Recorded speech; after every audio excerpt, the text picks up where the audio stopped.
ဒီနေ့မင်းဘာလို့မလဲဆိုတော့ဘာခေါ်ကြလဲတိုဘူးအဖြူဟင်းမပြအောင်ဆိုလို့ဟင်းပြရနော်တိုဘူးအဖြူရယ်ဝတ်သားရယ်ပြီးရင်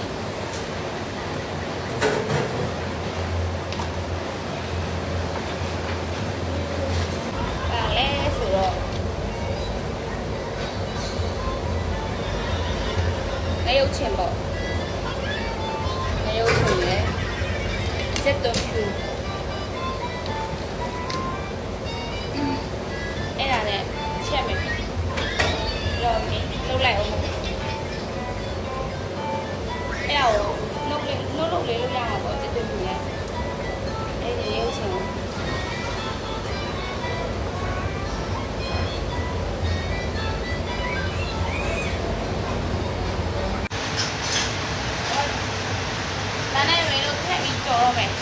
တာကိုအရင်ကြော်မယ်တစ်တွနီတစ်တွပူငဲ့ဒီအရင်ကြော်မယ်အော်လုံးမရလေ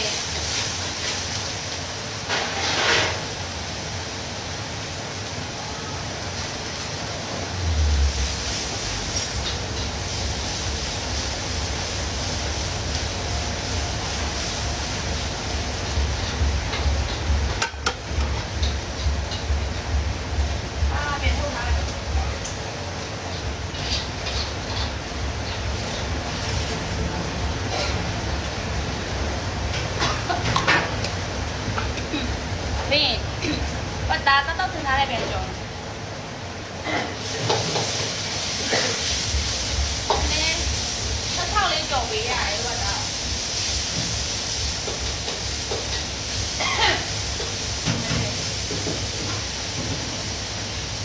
ပတ်တာကြော်ပြီးခါတော့တစ်မိနစ်နဲ့ထပ်ပြီးခါပြန်ထည့်လိုက်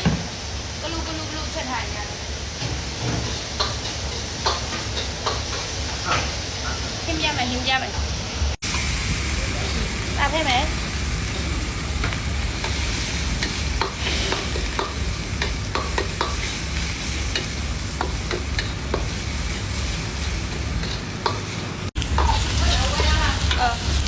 တာဖဲမယ်ထည့်ပြီးရေနည်းနည်းထည့်လိုက်မယ်နော်